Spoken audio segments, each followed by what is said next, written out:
puppy. Super people puppy. Super poo. Kuputu. Super puppy people puppy. Super people puppy. Super puppy. Super people puppy. Kara? Baru, baru, baru, baru.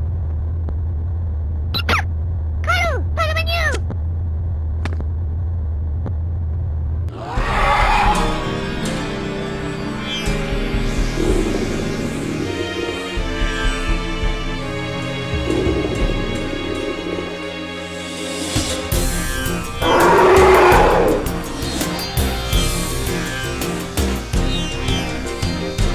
So welcome back to the final video of Daughter Phantomile, and funny story. You may be wondering what all the leaders of the worlds are doing here, and well, it turns out when you restart from the save point you're given after the Guardius fight, when you reload it, it doesn't actually play the cutscene.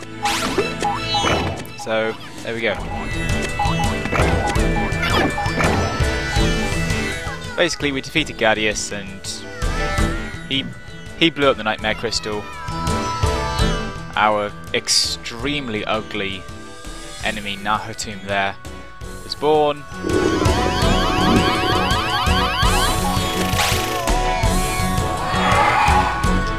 And all the leaders of the world showed up, blah blah blah, power of friendship, you know the deal. But anyway, this very long sequence of battles that we're going to be seeing is that very final boss of the game. In his first form, he spits out some enemies, then a shockwave which gets rid of the armour from the 3 armoured ones. Then he sticks out his tongue, which does a full heart of damage eventually.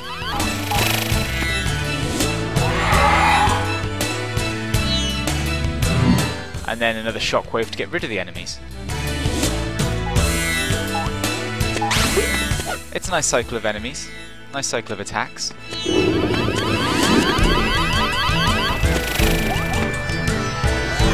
And the basic idea is we have to grab the enemies,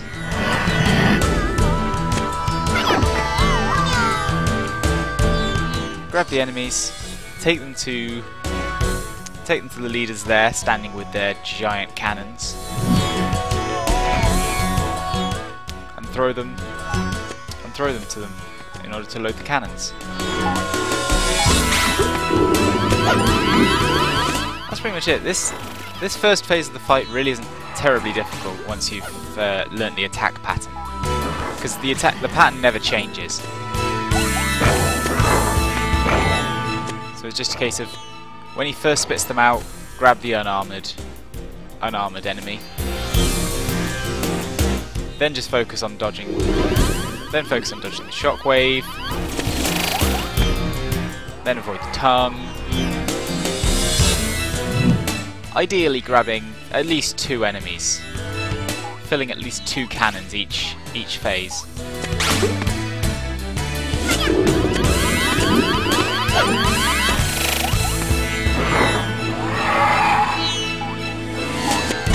But really the key to this fight is patience. You just want to relax, take it slow, and don't take stupid damage.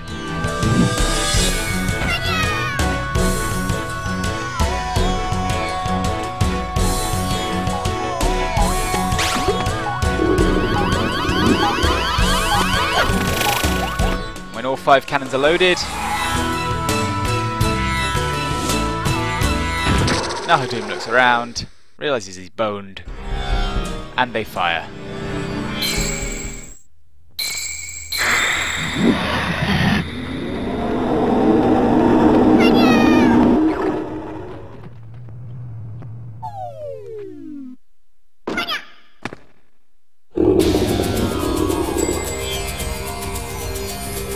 And now we move into the second phase of the fight, in the Dimension of Nightmares. Those are our glowing weak points there, those crystals.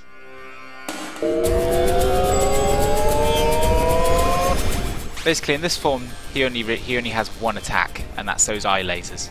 They're fairly easy to jump over. You only have to worry about the absolute end part that's actually going over the ice platform. And yeah, just so you know, this is an ice platform, and you slide around on it a lot. You move a lot slower going uphill when it's tilted that way, and you move a lot faster going downhill.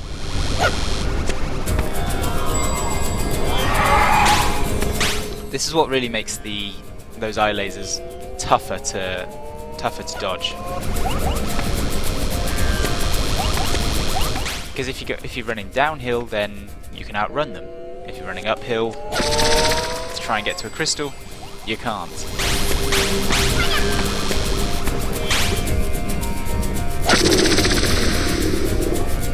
Once all 4 crystals are destroyed, he produces another one.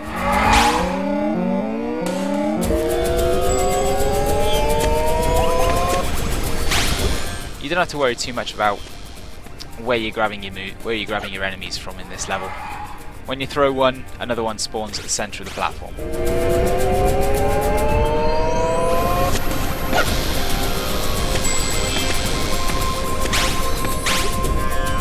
While the crystal's path is perfectly predictable, it's just a figure of 8. It can be a little hard to judge your shots and actually hit it. Especially since the hitbox you're actually aiming at is that flame you can see in the middle of it.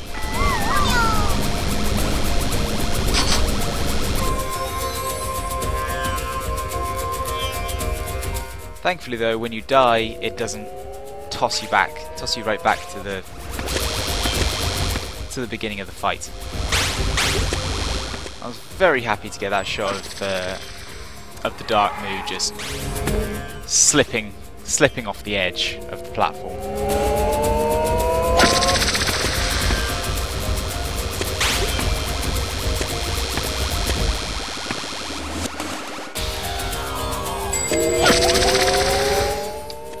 Really, this phase is actually kind of boring, just because he only has one attack. The main gimmick of the level, this oscillating platform, only really has, you know, it's predictable. Ice is never really a great gimmick for a boss fight.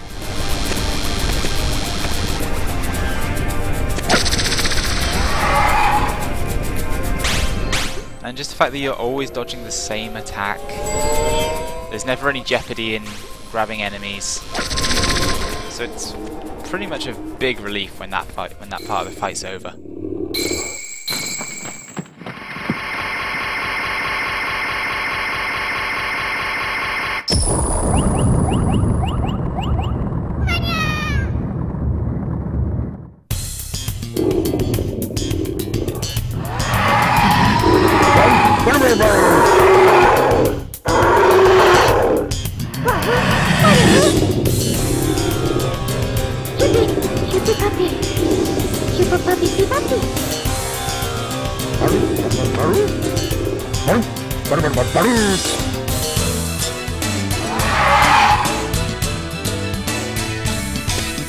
And so we reach the third and final part of the fight. This fight's first attack is sucking away those platforms. And of course, it is a platform game boss from the mid-90s, so there is of course the shockwave.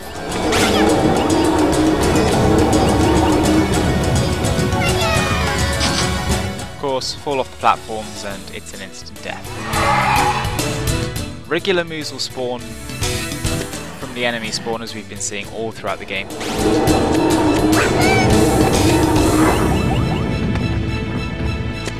And Nahatoon will occasionally he'll occasionally spit out an armoured enemy, who we can't really deal with, so that's just one to be avoided as it runs around the ring.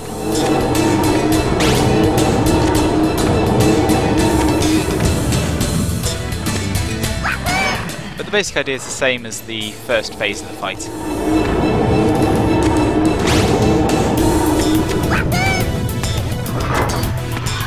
just worry about loading the cannons and dodging attacks. Shockwave gets bigger and bigger the more cannons you end up loading.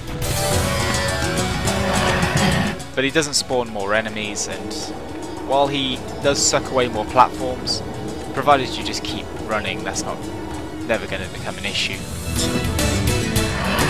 Even if when he sucks away half the ring. But all 5 cannons are loaded. Good night.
われるよ。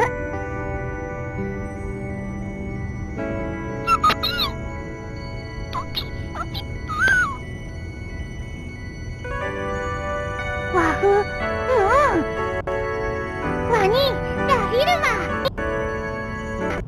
マルテムラフ、マジュラフィーワフ。チュッピ、チュッピ、チュッピ、チュッピ。チュッピーポー。ラブラ、ラブラ、ラブラ、ラブラ。チュッピ。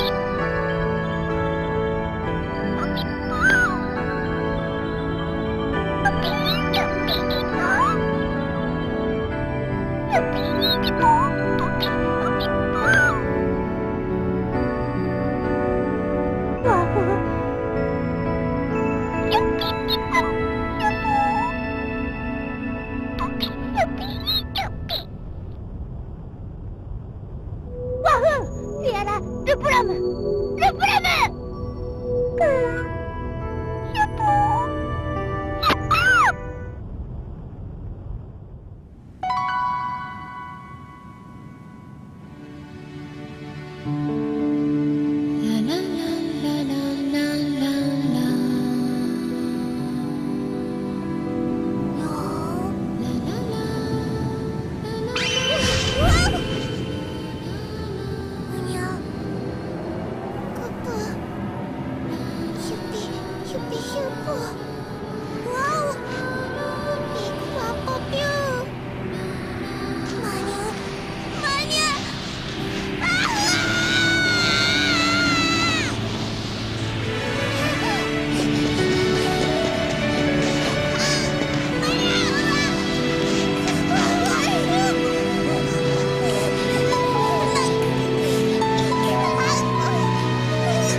Not every story can have a happy ending.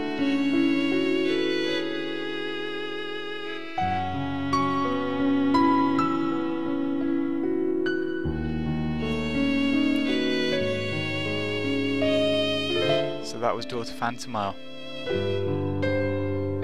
I do hope you enjoyed it. Thank you very much for watching, and I'll see you next time when we get started on Empire of Dreams.